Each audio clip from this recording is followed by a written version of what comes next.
بالله من الشيطان الرجيم. بسم الله الرحمن الرحيم. أعوذ بالله من الشيطان الرجيم. بسم الله الرحمن الرحيم.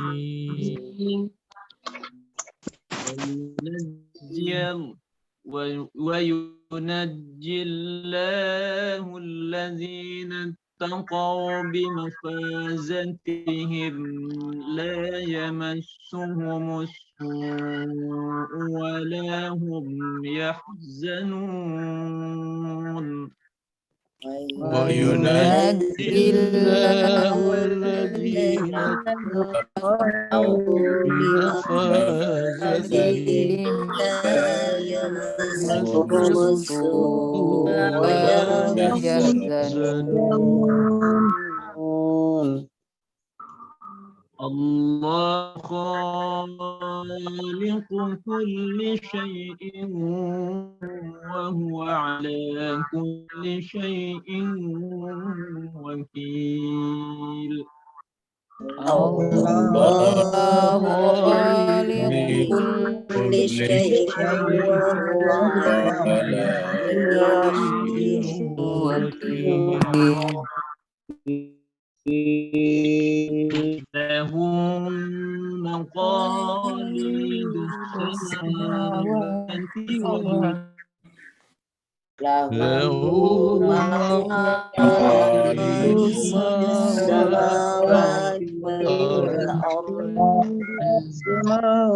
والأرض. والذين كفروا بآيات الله أولئك هم الخاسرون.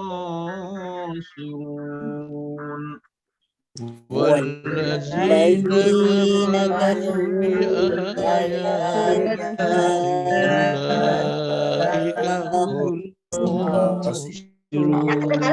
Belum terkonek ya? Ya, enggak. Tadi udah tak tancap terus tak copot lagi. Tidak ada. Apa ya yang di? Ada yang di. Sudah. Apa ya tadi yang kepecah? Suaranya kalau kayak gini nggak? قل أفغير الله تأمروني أعبد أيها الجاهلون. قل أفغير الله تأمروني أعبد أيها الجاهلون.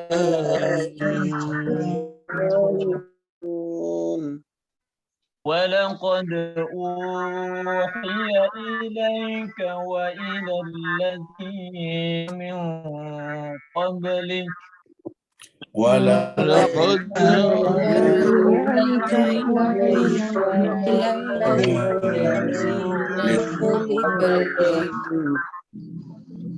من قبلك لئن أشركت ليحبطن عملك ولتكونن من الخاسرين.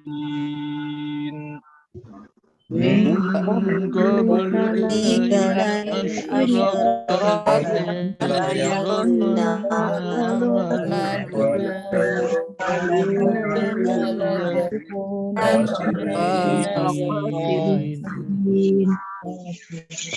بل الله فاعبد وكن من الشاكرين. بل الله وكن من الشاكرين.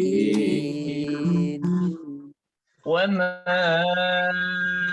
قدر الله حق قدره والأرض جميعا وما قدر الله حق قدره والأرض جميعا قبضته يوم القيامة والسماوات مطويات بيمينه قبضته يوم القيامة والسماوات بيمينه بيمينه سبحانه وتعالى عما يشركون سبحانه وتعالى عما يشركون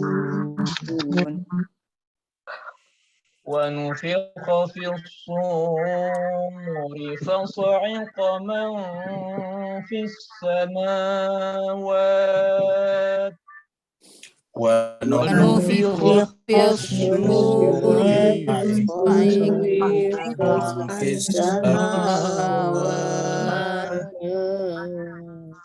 ومن في الأرض إلا من شاء الله ومن في الأرض إلا من شاء الله ثم نفخ فيه أخرى فإذا هم قيام ينظرون ثم نفخ فيه أخرى إذا هم قيام ينظرون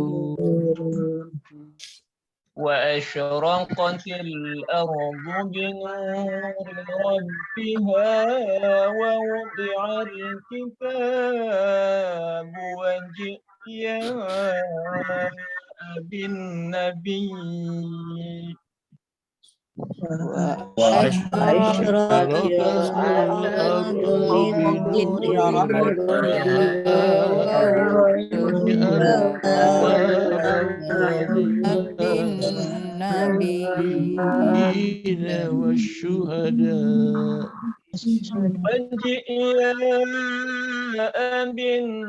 بالنبيين والشهداء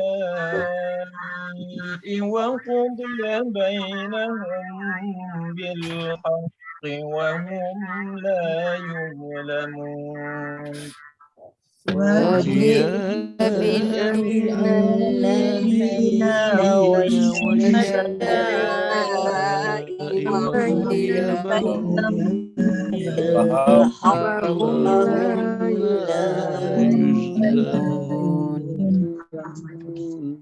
ووفيت كل نفس ما عملت وهو أعلم بما يفعلون ووفيت كل نفس ما عملت وهو أعلم بما يفعلون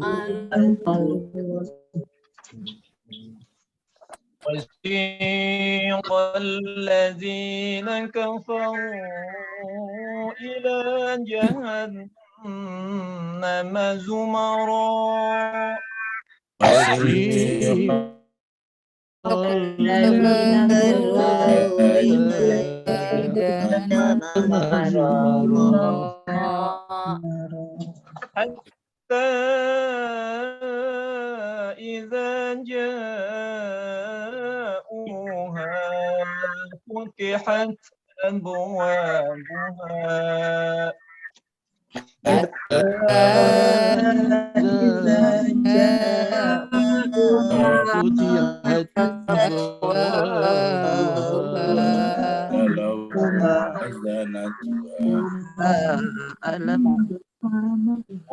وقال لهم خزنتها ألم يأتكم يأتكم رسل منكم يتلون عليكم قال لهم خزنتها ألم ألم يأتكم يأتكم رسل رسل منكم يتلون عليكم آيات ربكم يتلون عليكم آيات ربكم وينذرونكم لقاء يومكم هذا يتلون عليكم آيات آيات ربكم وينذرونكم لقاء يومكم هذا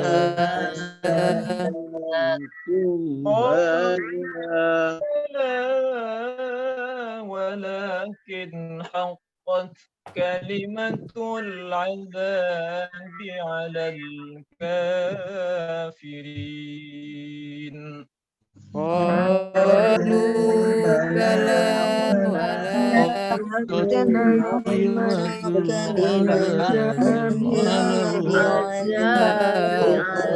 الكافرين صدق الله العلي العظيم صدق صدق الله الله العلي العلي العظيم العظيم صل وسلم وزد وبارك على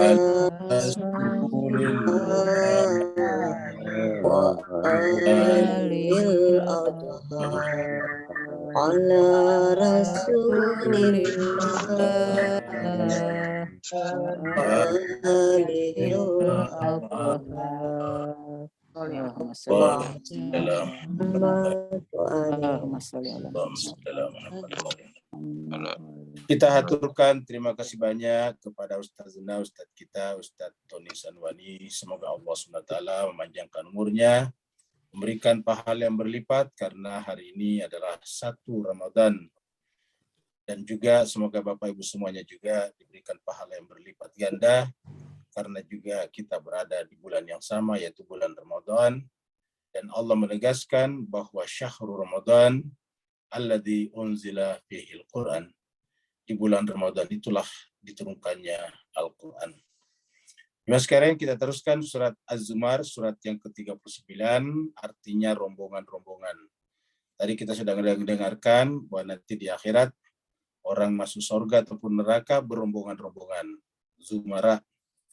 Kemudian turunnya di Mekah, surat Makkiyah, jumlah ayat 75 ayat.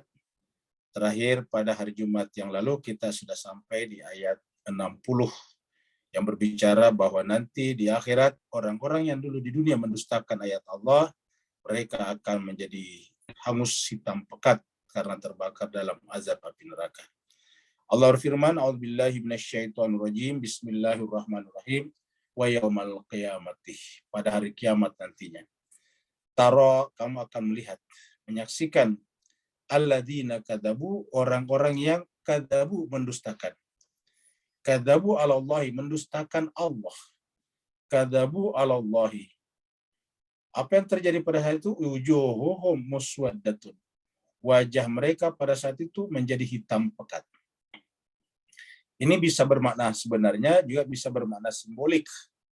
Wajah itu kan artinya jiwa.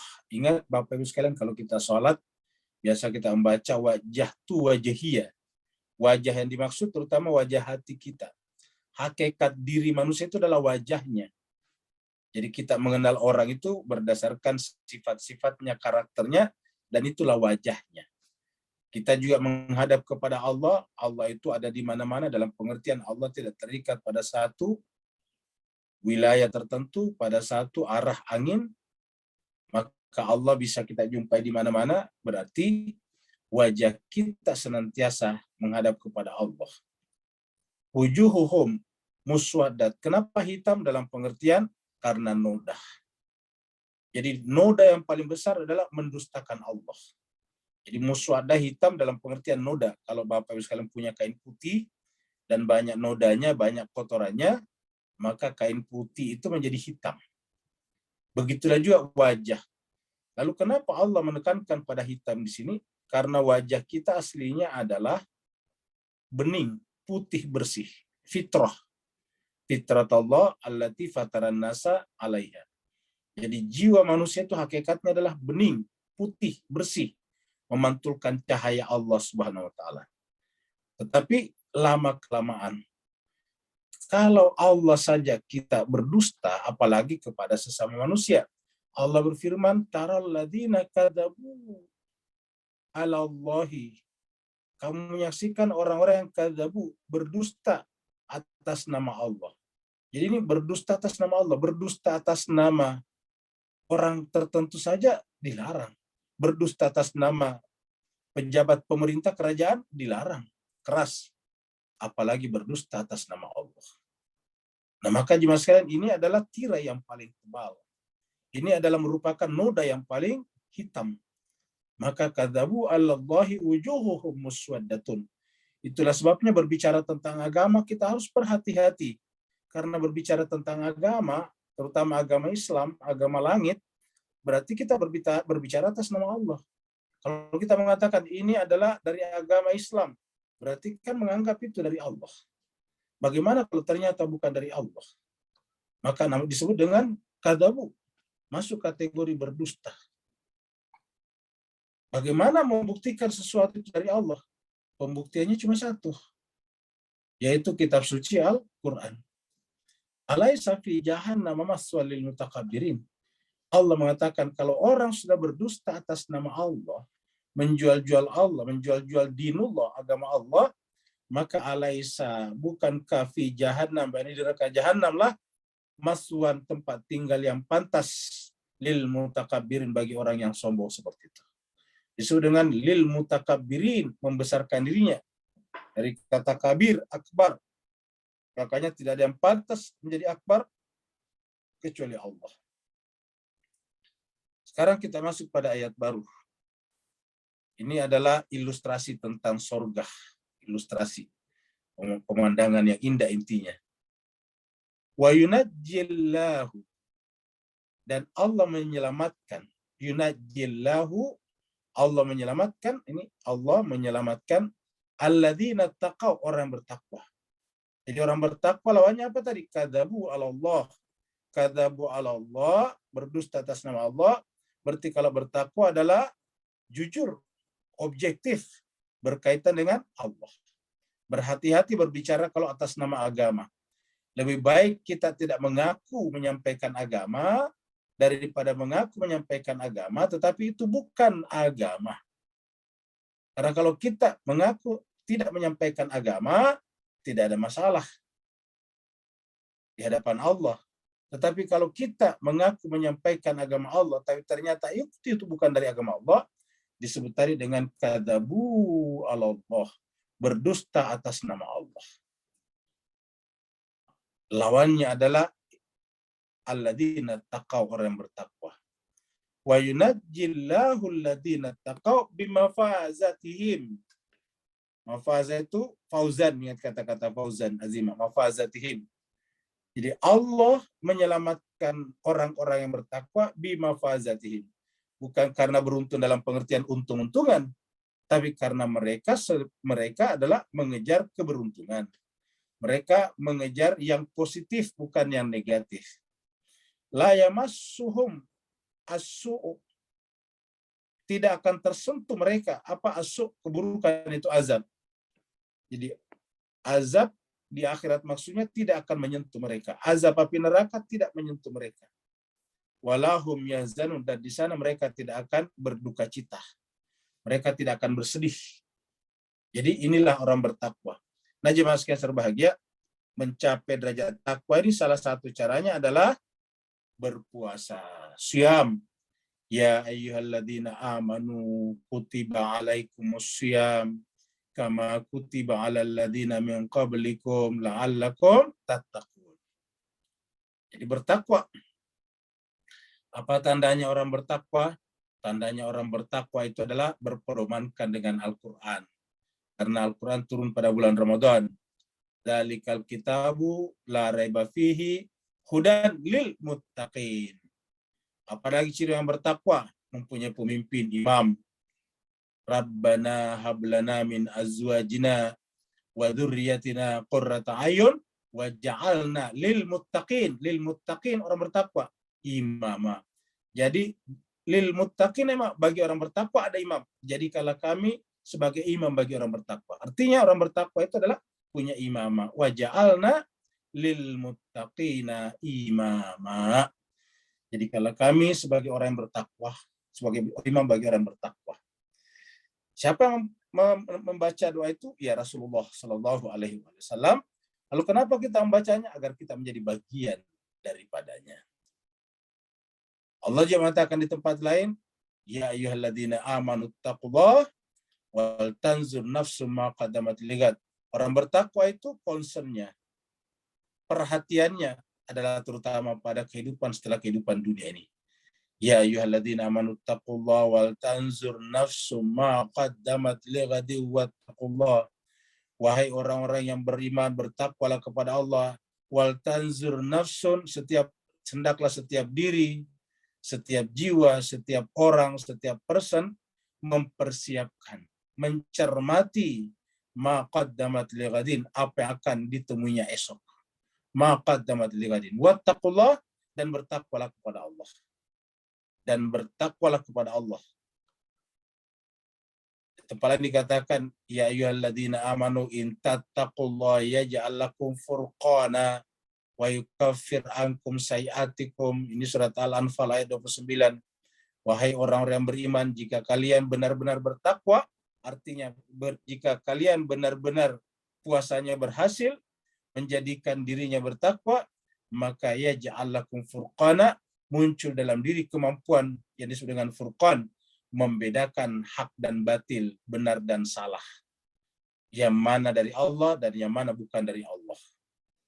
Jadi wa yunajjillahu alladziina taqaw bimafazatihim la yamassuhumus su'u wa la hum yahzanun, dan mereka tidak akan bersedih.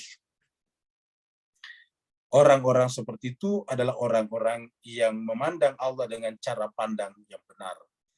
Mereka mengaku bahwa mereka dirinya dan alam semesta ini tidak lebih daripada kreasi, ciptaan, pengada, diadakan dan ada yang mengadakannya, yaitu Al-Khaliq.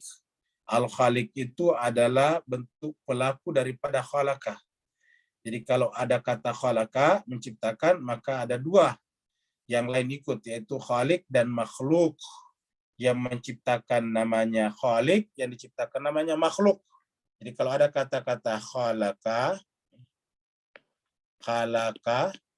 menciptakan, maka di sini ada dua, ada pelakunya namanya, ada fa'il. Fa'ilnya namanya khaliqun. Sedangkan yang dikerjain, objeknya, maf'ulnya namanya makhluk. Jadi kalau ada penciptaan, pasti ada khaliq dan ada makhluk. Ini bukan hanya berlaku pada alam semesta, pada apapun juga, pada mobil, kereta. Kalau kita melihat kereta atau mobil, pasti ada penciptanya. Ya, dan ada ciptaannya. Apa ciptanya? Ya mobil itu sendiri. Pekerjaan menciptakan mobil, ciptakan kereta, maka ada penciptanya, ada pembuatnya, ada pabriknya, dan ada hasilnya, yaitu mobil. Jadi mobil-mobil, kereta-kereta yang berkeliaran di jalan-jalan, di kota-kota, di desa-desa, yang mengantar kita kemana-mana setiap hari, itu namanya makhluk. Sesuatu yang diciptakan oleh penciptanya. Penciptanya itu adalah pabrikan mobilnya, industrinya. Jadi selalu ada khaliq dan makhluk. Nah, selain khaliq, ya makhluk namanya. Apa namanya makhluk? Tidak akan dia ada kalau tidak ada khaliq yang melakukan pekerjaan khalaqah. Jadi kita sebagai makhluk hanyalah merupakan konsekuensi saja. Karena rahmannya saja khaliq. Ketika khaliq menciptakan, itu punya pilihan. Bisa menciptakan, bisa tidak menciptakan. Tetapi sesuatu makhluk tidak bisa punya pilihan. Pasti tercipta kalau sudah diciptakan oleh dia. Makanya di hadapan Allah harusnya kita tidak punya daya dan upaya. Kita adalah la haula wala quwata illa billah. Allahu khaliqu kulli syai'in. Allah lah yang menjadi khalik segala sesuatu. Jadi ini adalah kita, kalau kita baca ayat ini, berarti kita mengumumkan, kita mendeklarasikan kepada seluruh penjuru dan kepada diri kita, pada nafs kita, bahwa segala sesuatu, ingat Paulus kalian camkan ini, bukan hanya sekedar kita baca, segala sesuatu ada khaliknya, dan khaliknya itu adalah Allah. Allah adalah subjeknya, khalik di sini adalah khabarnya. Ini adalah mubtada'nya, ini adalah khabarnya, ini adalah informasi bahwa Allah itu ialah siapa Allah? Khaliqu kulli syai'in, pencipta segala sesuatu. Jadi apa itu segala sesuatu? Termasuk virus, atom-atom, nitrogen, oksigen, helium, litium, berilium, boron, karbon, dan sebagainya. Semuanya itu adalah segala sesuatu. Tidak ada apapun juga kecuali Dia menciptakannya. Maka jemaah sekalian, dari sisi kemakhlukan, kita setara dengan yang lain. Kita setara dengan elektron-elektron. Kita setara dengan sel-sel. Kita setara dengan hewan-hewan, tumbuh-tumbuhan, mineral-mineral. Kenapa? Sama-sama makhluk. Dari sisi makhluk. Dan karenanya jemaah sekalian, karena semua yang ada di sekitar kita adalah makhluk, dan makhluk tidak pernah lepas daripada khaliknya, kita tidak boleh jangankan aniaya kepada manusia, bahkan aniaya kepada makhluk-makhluk yang lain tidak boleh. Kenapa? Sama-sama khaliknya. Sesama orang tua kita saja, artinya kita saudara, kita harus saling menyayangi. Kita punya orang tua yang sama, bersaudara kandung namanya. Kita saling menyayangi. Atas dasar itu seluruh manusia harus saling mencintai dan menyayangi. Kenapa? Karena orang tuanya sama. Adam dan Hawa. Kalau kita manusia ini kerjanya berantem, bagaimana perasaannya nenek kita, datuk kita, Adam dan Hawa di sana? Sebagaimana kita, orang tua sekarang kalau melihat anak kita ribut pasti sedih hatinya. Begitulah juga dengan datuk kita, nenek kita, Adam dan Hawa. Dia akan sangat bersedih di sana bila menyaksikan anak-anak cucunya yang sudah miliaran ini ribut, berantem, saling menumpahkan darah satu sama lain. Yang namanya khalik lebih tinggi daripada orang tua. Allahu khaliqu kulli syai'in wa huwa ala kulli syai'in wakil. Dan dialah menjadi wakil. Jadi Bapak Ibu sekalian, penggunaan kata wakil di sini, wa huwa ala kulli syai'in wakil, ini tadi syai'innya di sini ada, ini syai'in, kemudian ini syai'in lagi. Jadi yang dimaksud syai'in di sini itu juga yang dimaksud di sini. Jadi syai'in yang dimaksud di sini, syai'in di sini. Jadi artinya segala sesuatu ciptaan Allah dan tidak ada selain Allah yang bukan ciptaannya, itu sekaligus bergantung kepadanya. Karena dikatakan Allahu khaliqu kulli syai'in. Allah itu adalah khaliknya, penciptanya segala sesuatu. Dan dia Allah sebagai khalik ala terhadap kulli syai'in, segala sesuatu, wakil menjadi wakil. Kata wakil itu penjaga, artinya Allah sebagai khalik tidak pernah berpisah dengan makhluknya sesaat pun juga. Jadi apapun yang kita saksikan selalu Allah bersama di sana. Perhatikan jemaah sekalian. Kita berharap ini kita jadikan sebagai akidah, keyakinan kita bahwa segala sesuatu Allah jadi wakilnya. Jadi bagaimana kalau kita mengganggu nyamuk? Bapak Ibu sekalian, coba renungkan ayat ini baru mengganggu nyamuk. Renungkan ayat ini baru mengganggu serangga. Renungkan ayat ini baru mengganggu kecoa. Sementara kita mengakui dalam ayat ini wa huwa ala kulli syai'in wakil. Dia adalah wakil segala sesuatu. Berarti kecoa yang kita pukul pakai sendal, di sana Allah menjadi wakilnya. Bapak Ibu bisa bayangkan kalau Bapak Ibu membunuh sesuatu yang Allah adalah wakilnya. Coba kita renungkan ayat ini. Bagaimana kalau kita menyia-nyiakan sesuatu yang Allah adalah wakilnya? Seperti membuang-buang makanan, seperti pembahasan kita kemarin sore. Allahu khaliqu kulli syai'in. Allah adalah khaliknya segala sesuatu, dan terhadap segala sesuatu itu ala kulli syai' itu adalah dia adalah wakilnya. Artinya apa? Allah adalah tempat bergantungnya. Allah menjadi penjaganya. Allah yang tetap bersama dengannya. Jadi tidak ada sesuatu pun yang lepas daripadanya. Karena ada sesuatu makhluk yang lepas daripada Khaliknya, berarti makhluk itu berdiri sendiri. Dan kalau dia berdiri sendiri, menjadi qiyamuhu binafsi, berarti menjadi Tuhan baru. Dan itu mustahil, impossible, nonsense. Jadi kesimpulannya apapun juga selalu bersama Allah. Atas dasar itu, kemana saja kita menghadap, yang kita hadapi adalah Allah. Ainama tuwallu fathamma wajhullah. Kemana saja kamu menghadap, yang kamu hadapi adalah wajah Allah. Apa sebabnya? Segala sesuatu Allah adalah wakilnya. Bapak sekalian, kalau kita membaca ayat ini, baru merenungkan, menghayati, harusnya tidak berani kita menyia-nyiakan apapun juga. Menyia-nyiakan kembang-kembangan, bunga-bungaan. Kalau kita memelihara misalnya hewan-hewan, entah itu kucing, entah itu anjing, entah itu burung-burung, harusnya jangan kita terlantarkan Bapak Ibu sekalian. Kenapa? Ingat, Allah adalah wakil segala sesuatu. Huwanya kembali kepada Allah. Jadi huwanya di sini Bapak Ibu sekalian kembali kepada Allah di sini. Wa huwa ala kulli syai'in wakil. Dia Allah adalah wakil segala sesuatu.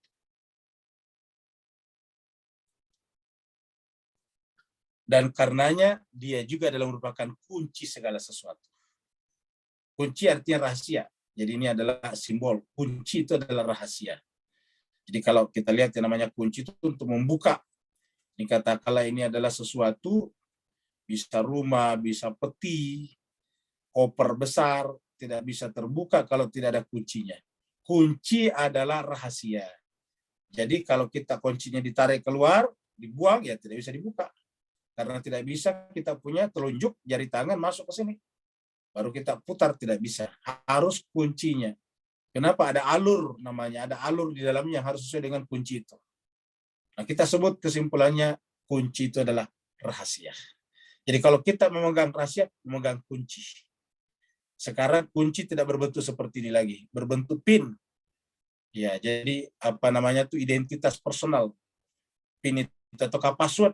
Ya, password itu adalah kata pembuka. Yang apa namanya simbol-simbol pembuka password ataukah passcode. Jadi sekarang kuncinya bahkan tidak berbentuk begini lagi. Makanya kunci hanya sekedar simbol yang menunjukkan rahasia. Allah berfirman, lahu maqalidus samawati wal ardh. Ingat tadi, karena Allah adalah wa huwa ala kulli syai'in wakil, dia Allah adalah wakil, penjaga bersama dengan segala sesuatu, karena segala sesuatu adalah Allah, dia adalah khaliknya. Allahu khaliqu kulli syai'in, maka sekaligus Allah adalah kunci-kunci rahasianya.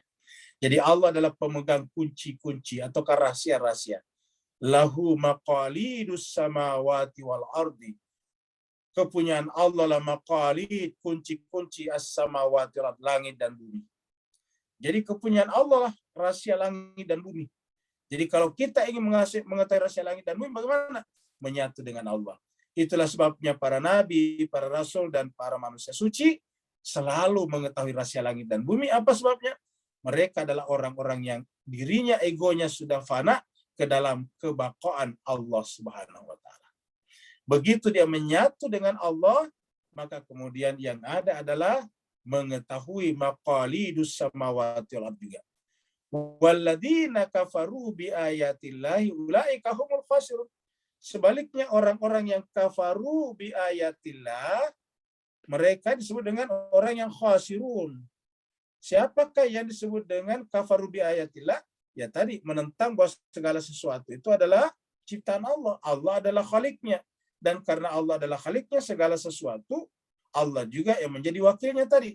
Karena Allah menjadi wakilnya, maka juga rahasia-rahasianya ada di tangan Allah Subhanahu wa Ta'ala. Maka Al-Quran datang dari Allah, isinya adalah kunci-kunci perbendaharaan langit dan bumi. Jemaah sekalian berbahagia, lihatlah ini patung-patung. Patung ini dibuat oleh siapa? Manusia. Tadinya batu ini tidak berbentuk, batu gelondongan namanya. Batu utuh, batu gunung. Batu gelondongan itu batu yang bisa digelindingin. Bisa menggelinding dari atas ke bawah. Setelah sampai di bawah, dipahat. Dibuatlah bentuk-bentuk seperti ini. Setelah dibuat bentuk-bentuk seperti ini, terus disembah. Nah, coba Bapak boleh bayangkan, ini kan kebodohan yang luar biasa. Kita manusia yang mengambil batu ini dari gunung, kita yang menciptakan pahat, Bapak tahu pahat ya, dipakai mematung. Kita yang membuat palu, martil itu, yang dipakai memukul palu, pahat. Setelah kita pukul pahatnya, yang diarahkan ke batu-batu ini, lama-kelamaan terbentuklah seperti ini. Ada bentuk-bentuknya, kita kasih hidung, kita kasih mata, kita kasih tangan, dan sebagainya. Setelah itu kita sembah. Nah, ini adalah benar-benar irasionalitas, kejahilan yang paling rendah. Kenapa? Kita yang bikin, kita yang menyembahnya. Nah, Allah menjelaskan tadi, kita yang harus menyembah Allah. Kenapa? Dia menciptakan kita. Itu baru masuk akal. Allah menciptakan kita, kita sebagai hamba menyembah Allah. Harusnya kalau kita menciptakan patung, harusnya patung ini menyembah kita. Kan begitu Bapak sekalian ya. Urutannya, logikanya, karena kita manusia menciptakan patung, kalau seandainya patung boleh menyembah, ya harusnya menyembah kepada kita. Jadi patung menyembah kepada kita. Kenapa? Dia berterima kasih, dibuat jadi patung. Tapi terbalik. Kita manusia membuatnya jadi patung, setelah itu kita menyembah dia.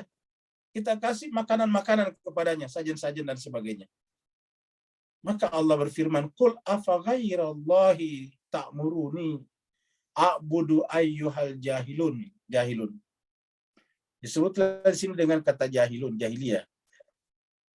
Qul, katakanlah Muhammad, afa ghairallah, apakah selain Allah? Apakah selain Allah ta'muruni, yang kalian perintahkan aku? Ta'muruni, yang kalian perintahkan aku, a'budu, untuk aku sembah. Saya ini diutus oleh Allah, kata Allah Rasul. Saya ini diutus oleh Allah.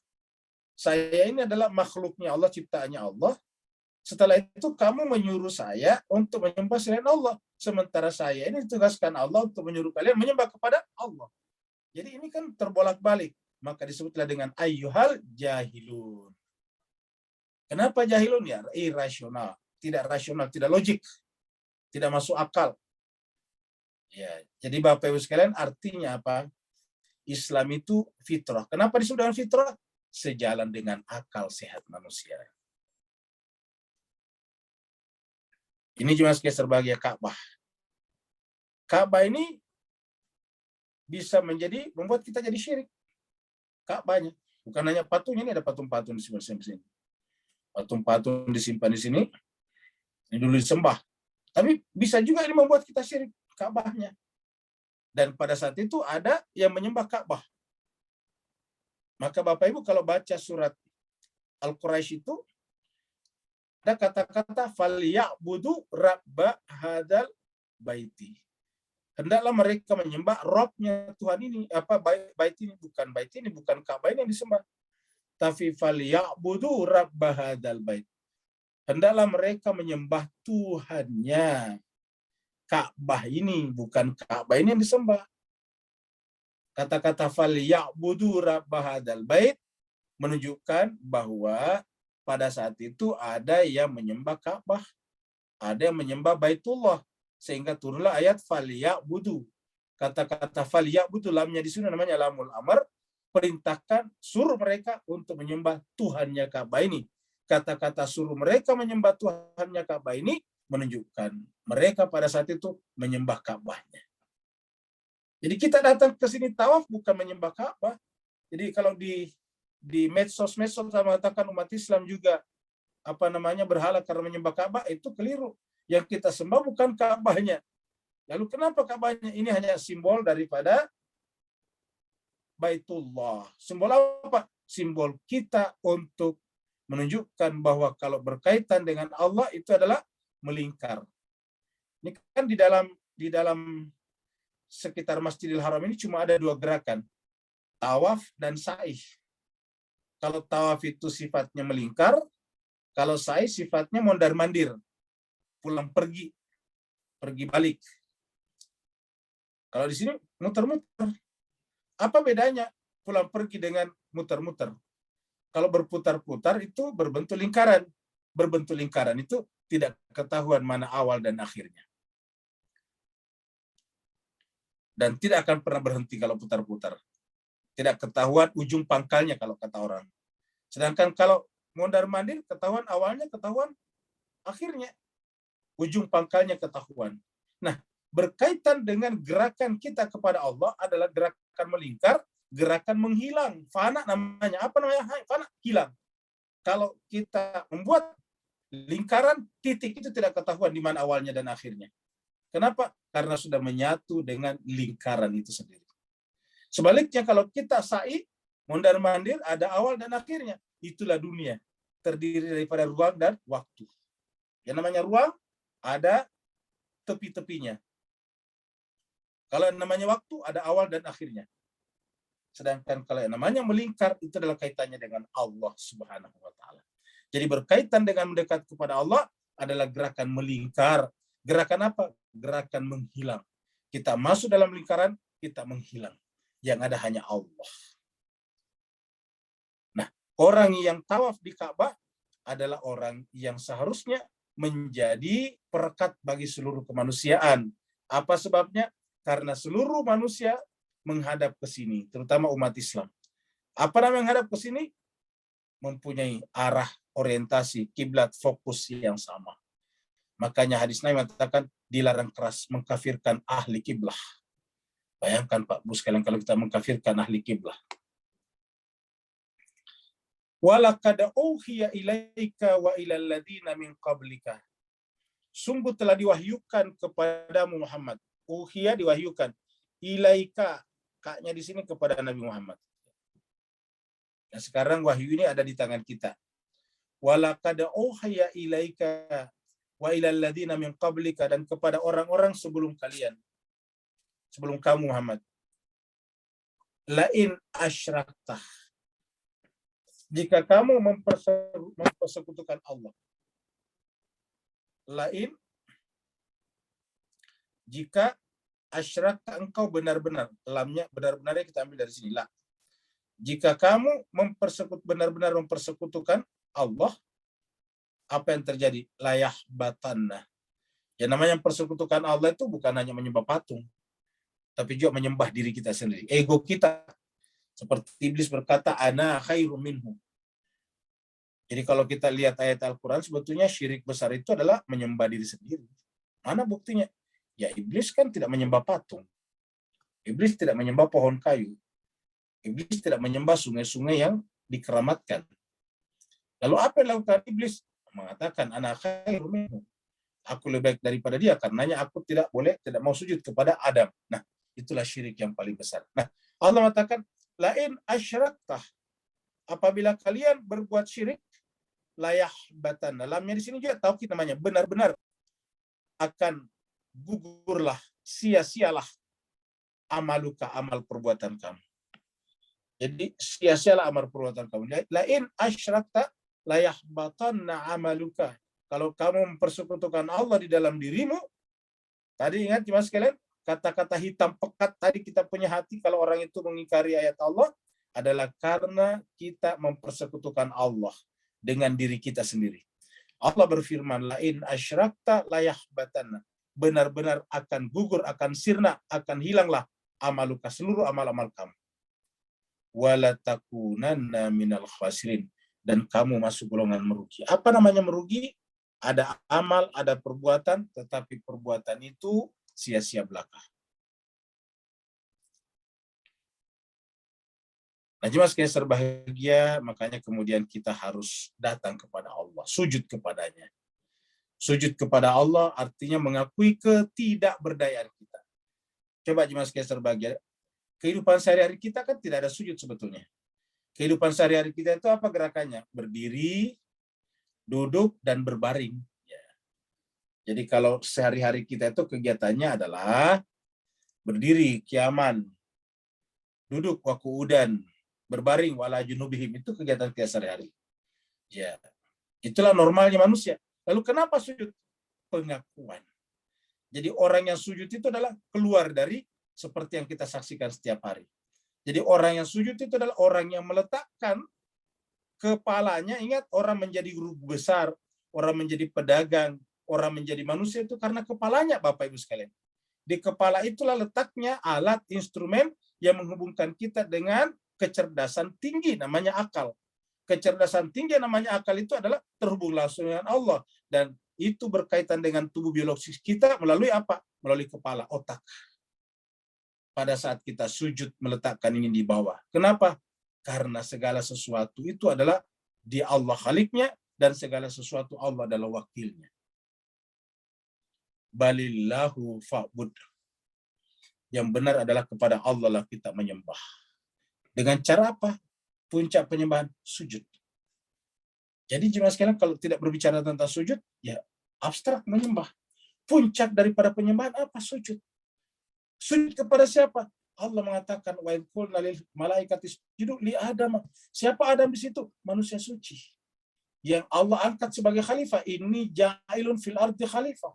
Aku yang mengangkatnya sebagai khalifah. Karena aku mengangkatnya sebagai khalifah, maka kamu harus sujud kepadanya. Itulah ibadah yang paling tinggi. Iblis tidak mau melakukan itu, maka ibadah yang lain gugur di tangan iblis. Balillaha fa'bud wa akun minasyakirin. Dan jadilah orang yang bersyukur. Wa akun minasyakirin. Jemaah sekalian, ini adalah simbol ya. Ini adalah perumpamaan. Jangan bayangkan ini perumpamaan tangan Tuhan. Semuanya ini adalah merupakan ciptaannya yang harus kita saksikan, dan tangan Allah selalu terbuka seperti ini. Wa ma qadarullaha haqqa qadrihi. Orang yang tadi menyembah patung, orang yang tadi menduakan Allah dalam dirinya seperti iblis, Allah mengatakan wa ma qadarullaha haqqa qadri. Maknya di sini artinya tidak.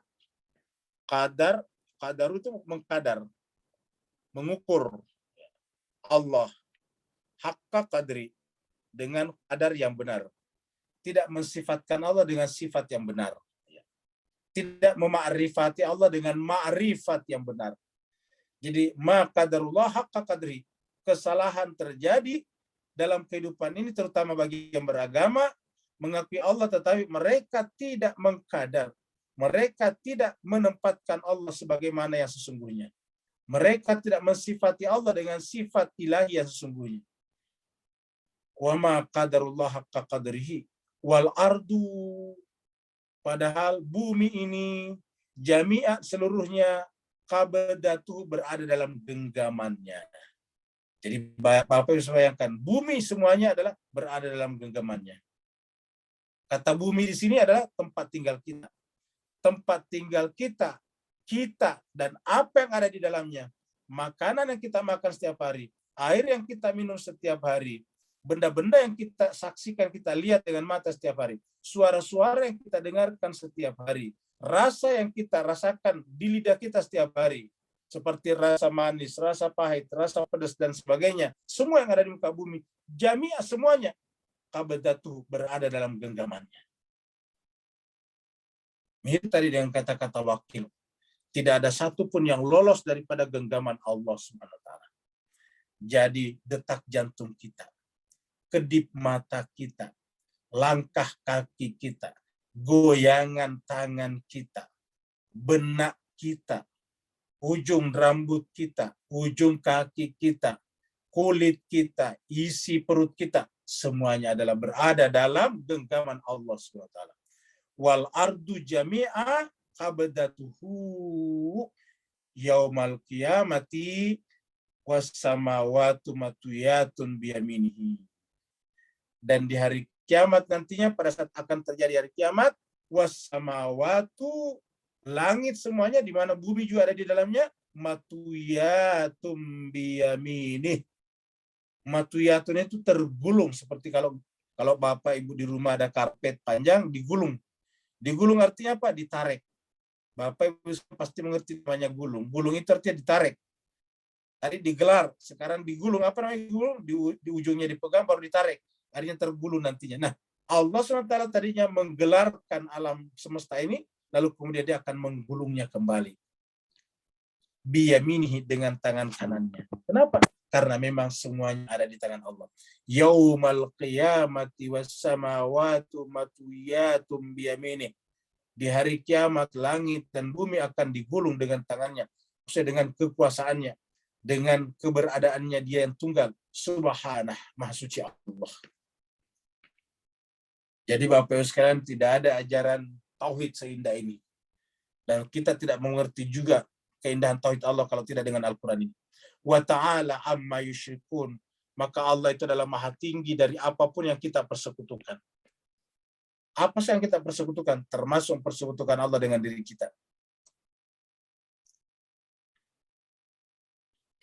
Dan nanti pada saatnya sangkakala itu ditiup. Jadi ini adalah majasi namanya, perumpamaan. Trompet. Wa nufikha fis suri.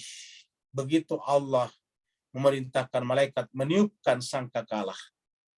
Begitu sangkakala ditiup, fasa'iqa man fis samawati wa man fil ardi.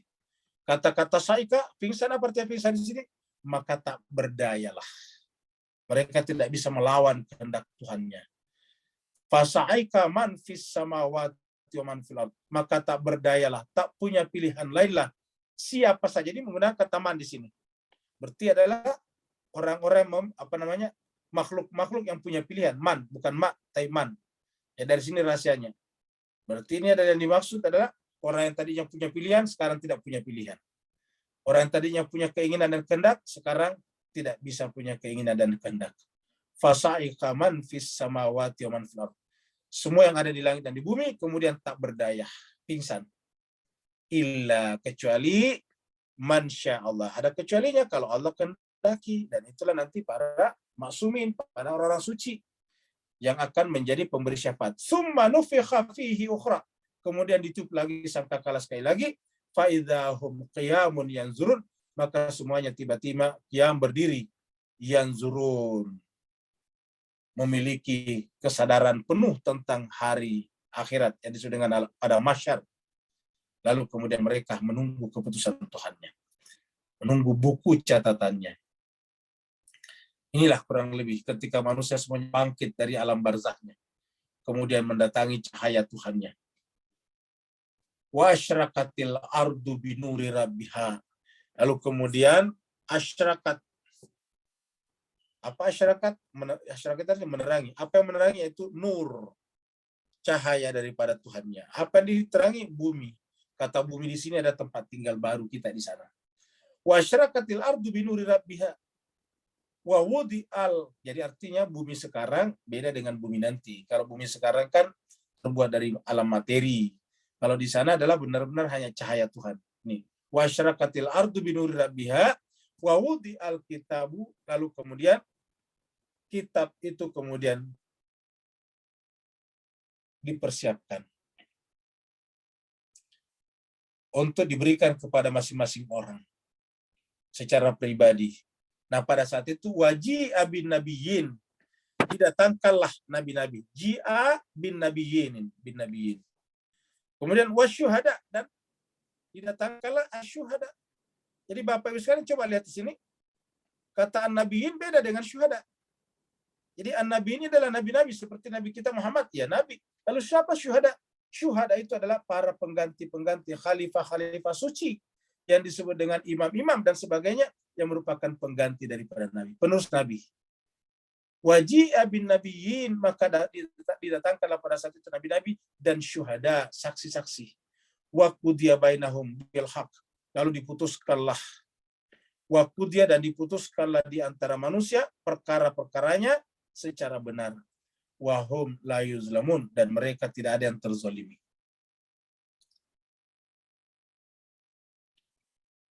Maka jemaah sekalian, pada saat itu ketika buku kitab telah diberikan kepada masing-masing kita, maka kemudian kita membacanya. Wa wufiyat kullu nafsin, dan kemudian diberikanlah, disempurnakanlah, dibalasilah kullu nafsin, setiap jiwa, ma'amilat, apa yang dulu dikerjakannya di dunia, ma'amilat, wa huwa a'lamu bima yaf'alun, dan Allah yang paling tahu, a'lamu, huwanya Allah, dia, bima yaf'alun, atas apa yang kita kerjakan dulu di dunia. Jadi Allah tahu apa yang kita kerjakan di dunia. Tetapi supaya kita tidak merasa dicurangi, karena rasa manusia dari dunia terbawa kalau dia rasanya penentang agama Tuhan, maka kemudian diperlihatkanlah bukunya bahwa inilah perbuatan kalian. Wa wufiyat kullu nafsin ma amilat wa huwa a'lamu bima yaf'alun. Maka jemaah sekalian, setelah ini jelas, maka kemudian terbagi dualah manusia. Yang masuk ke dalam surga dan masuk ke dalam neraka, dan nanti sama-sama waziqal ladzina kafaru, maka digiringlah orang-orang yang menolak agama Allah itu ke dalam neraka jahanam zumara. Zumara lahirnya kata az-zumar. Nah, itu nanti kita bahas di ayat 71 sampai terakhir ayat 75. Jadi insya Allah sebentar petang kita akan membahas 5 ayat saja, yaitu 71 sampai 75, dan ayatnya panjang-panjang. Semoga Allah SWT senantiasa memberkahi kita, memanjangkan usia kita untuk berniat membaca Al-Quran sampai tuntas. Ini surat Az-Zumar masih juz yang ke-24. Berarti masih 26 juz lagi, masih 6 juz lagi kita belum selesaikan. Selama bulan Ramadan ini jemaah sekalian, pertemuan kita adalah 2 kali 1 hari. Jadi kurang lebih 20 ayat dalam 1 hari. Berarti kalau 30 hari sekitar 600 ayat. Berarti nanti di akhir Ramadan kita akan sampai di sekitar juz yang ke-28 atau sekitar juz yang ke-27. Semoga kita senantiasa diterima niatnya dan amalnya oleh Allah SWT sebagai bentuk cinta kita kepada Al-Quran. Yang mau bertanya dipersilakan. Assalamualaikum warahmatullahi wabarakatuh, Ustadz, Bapak Ibu semuanya. Waalaikumsalam warahmatullahi wabarakatuh. Saat ini di kolom chat belum ada pertanyaan, Ustadz. Silahkan Bapak Ibu bertanya, yang mau bertanya langsung kepada Ustadz. Assalamualaikum Ustaz. Waalaikumsalam warahmatullahi wabarakatuh. Ustaz, biasanya itu saya setelah salat subuh, salat itu kan takbirnya panjang-panjang, doa segala macam. Apalagi di bulan Ramadan itu ada lagi ya doa setelah salat wajib itu. Dan bayat-bayat. Oh ya itu Ustaz, ini apa nggak terlalu cepat kita kajian kita nih 5:30 gitu Ustaz. Ini kami bingung juga Ustaz. Terima kasih Ustaz. Baik, terima kasih banyak Pak Aswandi. Cuma sekali terbahagia karena kita ada kajian dan tidak ada takbir, tidak ada ujian, tidak ada wiridan yang paling tinggi ketimbang Al-Quran. Saya sampaikan tidak ada wiridan, tidak ada zikiran yang lebih tinggi daripada Al-Quran. Bahkan yang paling mulia di dalam bulan Ramadan ini sebetulnya bukan puasa itu sendiri, tetapi Al-Quran. Bahkan puasa di dalam bulan Ramadan ini adalah merupakan konsekuensi saja daripada Al-Quran. Kenapa mesti harus berpuasa? Karena dengan berpuasa kita melepaskan diri kita dari jeratan-jeratan yang sifatnya materi duniawi, dan itu yang menjadi penghambat terbesar kebanyakan manusia di dalam menerima kebenaran Al-Quran. Jadi harapannya dengan mampu berpuasa, melawan subjektivitas, melawan hawa nafsu kita, melawan tarikan-tarikan duniawi kita dan material kita, kita bisa sampai kepada kebenaran Al-Quran. Jadi intisari, apalagi namanya itu core-nya daripada Ramadan adalah Al-Quran. Diabadikan di dalam Al-Quran surat Al-Baqarah ayat 185, Syahrul Ramadan alladzi unzila fihil Quran. Juga disebutkan dalam surat Al-Qadr, inna anzalnahu fi lailatul qadri. Juga disebutkan di dalam surat Ad-Dukhan, inna anzalnahu fi lailatin mubarakatin. Seperti itu Pak Son. Ya baik, terima kasih banyak Ustaz. Ya, sama-sama. Yang lain lagi? Assalamualaikum warahmatullahi wabarakatuh, Ustaz. Waalaikumsalam warahmatullahi wabarakatuh. Izin bertanya, Ustaz, boleh? Silakan. Iya, semoga para Amin. jamaah semua. Saya langsung aja, Ustaz. Berkali-kali dan sering kita dengar istilah fitrawi dan agama fitrah gitu loh, ya Ustaz ya. Nah, ini saya pengen lebih dalam, pengen mendalami Ustaz.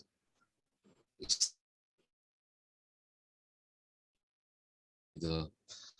Kenapa Allah apa maksudnya? Kenapa istilah ini mesti ada pada manusia gitu? Itu yang saya pengen lebih jauh menggalinya. Sebagaimana kita ketahui bahwa dalam Al-Quran sering kita dengar, berkali-kali malah kita dengar afala tatafakkarun, afala ta'qilun dan semacamnya. Nah, yang kita biasa sering dengar ini dimaksud dengan fitrah itu ya, Ustaz. Karena manusia itu adalah dibekali dengan ini. Yang membedakan kita dengan yang lain makhluk lain itu kan karena ini gitu, karena ada akal, karena dibekali akal. Nah, akal ini adalah semacam alat ya Ustadz ya, semacam alat yang diberikan Tuhan, tools yang diberikan Allah kepada manusia gitu. Mengapa wahyu itu misalnya bisa lengket gitu pada jiwa kita, karena ini tempat landingnya sudah ada disiapkan Tuhan gitu. Nah, pada sisi lain Allah tidak memberikan kitab suci kepada tempat lainnya, tidak tersentuh kitab suci, katakanlah kasarnya seperti itu. Tapi Allah memberikan ini. Mohon pencerahannya Ustaz. Waalaikumsalam warahmatullahi wabarakatuh. Waalaikumsalam warahmatullahi wabarakatuh. Bapak Ibu sekalian, kata fitrah ini sebetulnya dipakai oleh seluruh manusia, bukan hanya oleh orang Islam. Cuma mereka misalnya dalam bahasa Inggris menggunakan kata nature, natur. Jadi nature itu disebut dengan fitrah alamiah. Jadi kata-kata fitrah ini sebetulnya juga nature, karena dari kata fatara itu adalah menciptakan dari awal. Jadi menciptakan dari awal itu adalah nature, naturalitasnya seperti itu. Makanya kembali kepada keaslian awal itu kan namanya back to nature. Nah, Allah berfirman di dalam surat Ar-Rum ini, fa'akim wajhaka. Sebelum kata fa'akim ini sebetulnya ada kata hawa nafsu di atasnya. Jadi ada kata hawa nafsu di atasnya nih di ayatnya. Itu 9 hanya dia. Balik taba'alladzina zalamu ahwa'ahum. Yang namanya orang zalim itu disebabkan karena mengikuti hawa nafsunya ini. Jadi yang disebut alladzina zalamu itu apa? Ittaba'a. Apa yang diikuti ittaba? Yaitu ahwa'ahum. Ittaba di sini kata kerjanya, fiilnya, maf'ulnya ini ahwa, sedangkan pelakunya alladzina zalamu. Jadi orang-orang zalim itu mengikuti kata kerja, apa yang diikuti adalah ahwa'ahum. Jadi kalau kita terjemahkan versi bahasa Melayu, bahasa Indonesia, ya, bahkan yang terjadi adalah orang-orang yang namanya zalim itu adalah karena mengikuti hawa nafsunya. Bighairi ilm, tanpa ilmu. Nah, Ustaz Wahyudin tadi menyebutkan kaitannya dengan akal. Ya. Akal sebetulnya adalah bukan mendekatkan kita kepada Allah. Yang mendekatkan kita kepada Allah adalah ilmu. Tetapi alat yang paling penting dalam berilmu adalah akal. Karena yang mendekatkan kita kepada Allah apa? Ma'rifat. Dan tidak bisa kita ma'rifat tanpa akal. Mempekerjakan akal. Jadi benar dikatakan bahwa akal adalah alat, instrumen. Ya. Yang mendekatkan kita kepada Allah apa? Ilmu ma'rifat. Ma'rifatullah. Man arafa nafsah, maka arafa rabbah. Nah, bagaimana kita bisa ma'rifat kalau tidak punya ilmu? Bagaimana kita berilmu kalau tidak menggunakan akal? Maka cara yang paling penting, cara yang paling efektif memberdayakan akal adalah belajar, membaca. Itulah sebabnya ayat pertama turun, Iqra, bacalah. Artinya berdayakanlah akal kalian. Jadi kenapa ayat ini pertama turun? Karena Allah melihat bahwa dimanapun manusia mengalami stagnasi, mengalami regimentasi, pengrusakan, pembusukan, adalah karena ketika mereka berhenti menggunakan akalnya. Begitu berhenti menggunakan akalnya, maka kemudian berhentilah apa yang disebut dengan safar ilmu. Begitu berhenti safar ilmu, berhenti ma'rifat kepada Allah. Begitu berhenti ma'rifat kepada Allah, manusia akan memperbesar dirinya hawa nafsunya. Makanya balik taba'alladzina zalamu ahwa'ahum bighairi ilmin. Jadi tanpa ilmu. Jadi hawa bertentangan dengan ilmu di sini. Kalau ilmu tidak boleh ikut pada hawa. Kenapa? Ilmu objektif, hawa subjektif. Ilmu rasional, hawa cenderung emosional. Faman yahdi man adallallah. Maka siapa yang memberikan petunjuk, siapa yang Allah sesatkan. Kalau kita baca, berarti orang mengikuti hawa nafsunya tanpa ilmu, sudah tersesat sebetulnya. Dan ketika ilmu tidak punya, berarti tidak akan dapat petunjuk. Jadi kalau kita lihat urutannya ini, ittaba'alladzina zalamu ahwa'ahum bighairi faman yahdi man adallallah. Jadi orang tersesat kenapa? Tidak ilmu. Kenapa tidak punya ilmu? Karena mengikuti hawa nafsunya. Pengen yang menyenangkan saja. Wa ma lahum min nasirin. Orang seperti itu nanti tidak ada yang menolongnya. Karena ilmu itulah yang menyebabkan kita ma'rifat kepada Allah. Dengan ma'rifat kepada Allah, kita akan menyatu dengannya. Dan dengan menyatu dengan Allah, maka Allah menjadi wakil kita nanti di akhirat. Bukan hanya di dunia ini. Baru kemudian, obat. Solusi terhadap alladzina zalamu yang ittaba'ahu ahum itu, solusi terhadap orang yang zalim, kata zalim di sini, jiwanya tadi hitam pekat karena terhijab. Apa solusinya? Apa jalan keluarnya? Yaitu fa'akim wajah kalidini hanifah. Hadapkanlah wajah kamu kepada agama Allah secara hanif, lurus. Jadi kita harus memperbaiki mata hati kita, wajah hati kita. Fa'akim wajah hati kamu. Lidini, menggunakan kendaraan agama, tetapi dengan catatan hanif, lurus, tidak boleh punya kepentingan apa-apa. Begitu kita ada kepentingan apa-apa, rajin mengaji terus Al-Quran supaya sembuh dari penyakit, berarti punya kepentingan. Begitu nanti dia sakit, lalu kemudian dia berhenti mengaji, mengatakan percuma saya tadabbur dan tetap saja saya sakit. Kenapa? Karena tidak hanif. Maka seandainya kita yang menjadi seperti Nabi Ayub, kita berhenti jadi pendakwah. Kenapa? Ya sakit keras. Nabi Ayub bukan lagi pendakwah, Nabi pembawa berita langit, tetapi sakitnya bertahun-tahun. Tapi dia tidak pernah berhenti. Kenapa? Karena motifnya bukan karena sehat, tetapi hanifah. Siapa motifnya? Supaya dapat kekayaan. Begitu mengaji dan tidak dapat harta, tidak dapat kaya, berhenti mengaji. Kenapa? Tidak hanifah. Jadi yang pertama sekali-kali kita harus perbaiki adalah jiwa kita. Yang harus kita muhasabah adalah jiwa kita. Apa motif kita di dalam akim wajah kalidin ini? Dan ketika kita menghadapkan wajah kepada agama, apa yang paling gampang kita lihat? Yaitu baca Al-Quran. Tadarus dan tadabbur Al-Quran. Karena Al-Quran ini adalah ad-din. Tidak ada agama kalau tidak ada din. Laisal Islam bidunil Quran. Jadi laisa dinil Islam bidunil Quran. Bukan agama Islam kalau tidak dengan Al-Quran. Nah, baru kemudian setelah fitrah di sini, hanif, baru fitrat Allah. Jadi seakan-akan fitrah Allah dalam diri kita hanya tersingkap apabila niat kita lurus. Hanifah. Tidak ada motif-motif lain. Begitu ada motif-motif lain, entah motif itu kita terang-terangan ataupun sembunyi, kita tidak akan terhantarkan kepada fitrah. Karena artinya ada hijab di sana. Hanif ini artinya tanpa hijab. Fitrat Allah allati fataran nas 'alaiha la tabdila li khalqillah. Dan tidak akan ada perubahan berlaku dari Adam. Qayyim. Itulah adinul qayyim, walakin akan tetapi aksaran nasi, kebanyakan manusia layak lamun tidak mengetahuinya. Kata-kata aksaran nasi layak lamun, semua manusia tahu kalau ada namanya fitrah, seperti tadi Ustaz Wahid bilang, kok manusia tahu namanya fitrawi. Bahkan kita tahu di luar Islam mereka menggunakan kata nature. Mereka tahu kalau ada naturalitasnya manusia, nature-nya manusia, tetapi hanya sedikit yang mengetahui cara kembali kepada nature itu. Bahkan mohon maaf, di negara-negara barat, kembali kepada nature itu bahkan lebih menggelikan lagi. Mungkin Bapak Ibu bisa mendengarkan istilah nudism. Ya, saya dengar nudism di Eropa. Katanya kembali ke Eropa itu dengan kembali ke alam dengan cara tidak berpakaian. Cuma ini kan menggelikan namanya. Back to nature tetapi membuka semua kostum pakaian. Ya, baru kemudian berjalan di kota-kota. Bikin biasa parade untuk naik sepeda. Nah, ini kan menggelikan jadinya. Kenapa? Karena tahu kalau ada nature, tapi aksaran nasi la ya'lamun.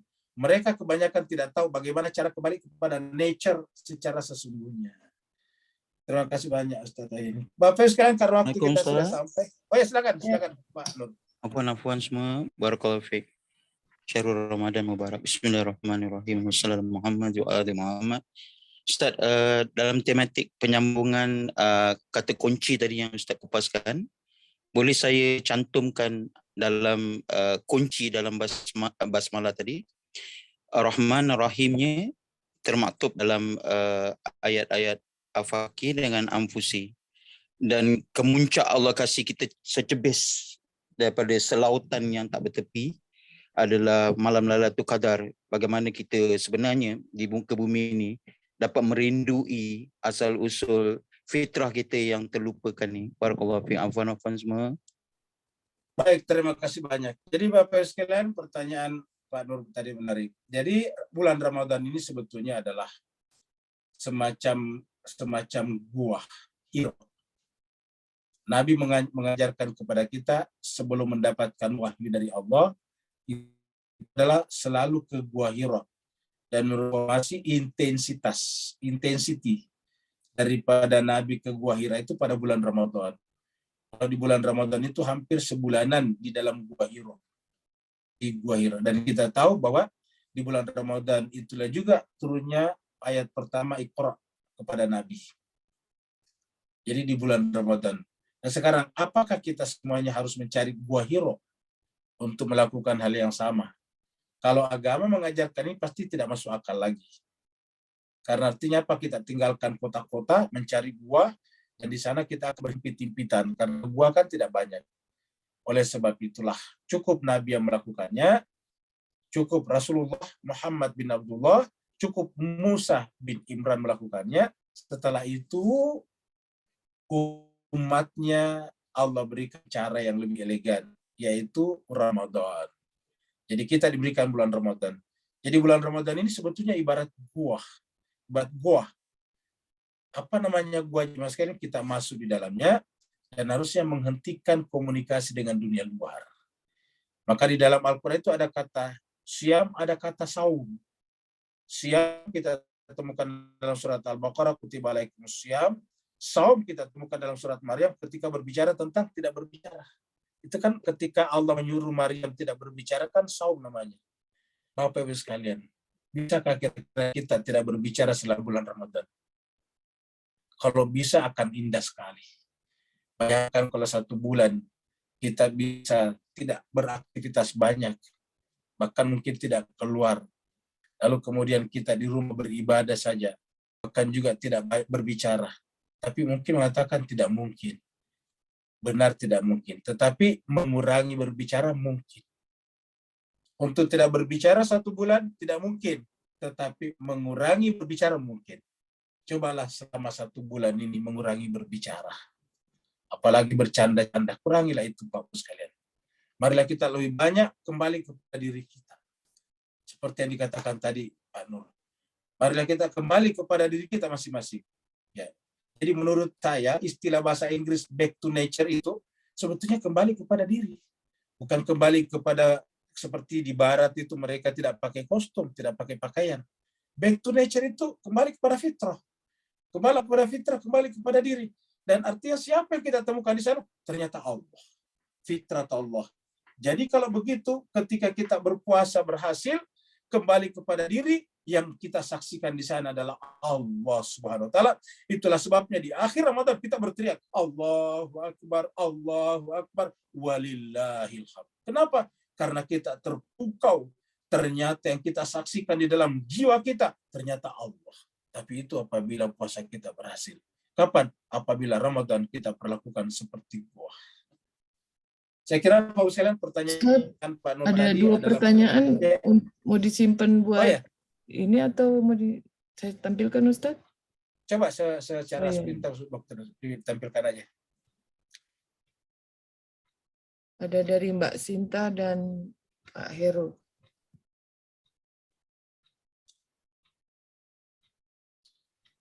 Jadi dari Sinta tentang ayat 67 beberapa tahun ini secara ilmu pengetahuan telah diketahui bahwa bentuk jagat raya itu seperti trompet. Jadi kita mudah paham dengan tentangnya.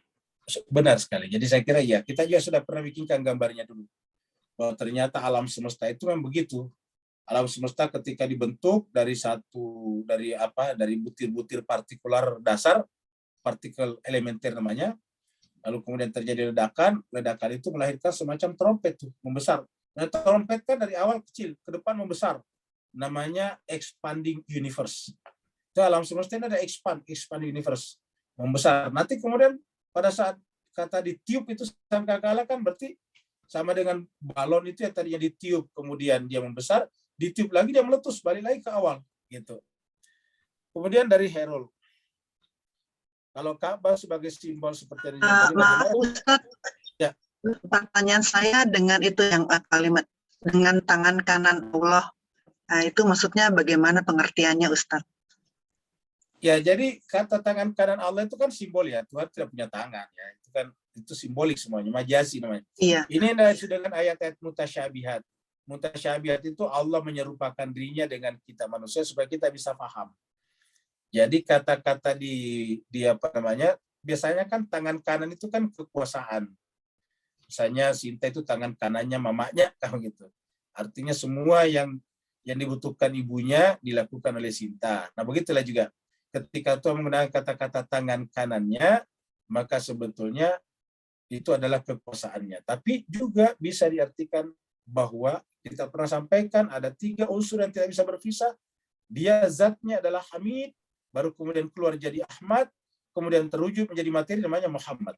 Ya, jadi Muhammad di alam af'al, Ahmad di alam sifat, lalu kemudian Hamid di alam zat. Seperti itu. Oh, maka begini, kalau begitu, maaf Ustadz. Ya. Soalnya gini, kalau orang yang terlalu istilahnya harafiah, oh kita harus mengikuti bahwa di Quran tuh sudah dijelaskan bahwa tangan kanan tuh yang baik, karena contohnya tangan kanan Allah. Jadi kasihan yang orang-orang kidal gitu maksudnya Ustadz. Oh iya. Ya, jadi jiwa sekalian bahagia, kata tangan kanan ini lebih kepada kekuasaannya. Oh ya, baik Ustadz, bisa diterima. Terima kasih. Sama-sama. Berikutnya lagi tentang dari Herul ya. Bagaimana dengan yang lain yang melakukan peribadatan dengan mengatakan bahwa mereka tidak menyembah patung, tapi hanya simbol saja. Ya, kalau simbol kenapa mesti patung ya? Salahnya di situ. Dan banyak lagi patungnya, yang gitu. Kalau kita Ka'bah itu adalah persatuan. Kalau patung gimana coba? Banyak. Dibuat pula. Nah, jadi dengan demikian, kalau misalnya simbol, kenapa mesti kepada patung? Makanya kita di Islam ini tidak harus ke Ka'bah. Ya kita ini Ka'bah hanya sekali setahun atau sekali seumur hidup malah wajibnya. Cuma kalau kita sholat menghadap ke sana itu adalah persatuan, ahli kiblah. Dan artinya bahwa fokus hati kita kepada Tuhan. Seperti itu.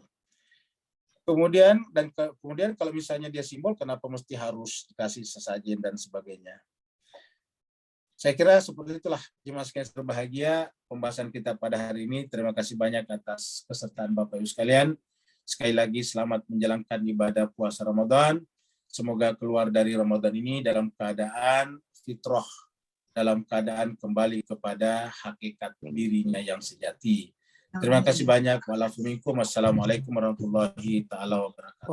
Waalaikumsalam warahmatullahi wabarakatuh. Syukron Ustaz, Bu Dokter, Syukron Ustaz Tony.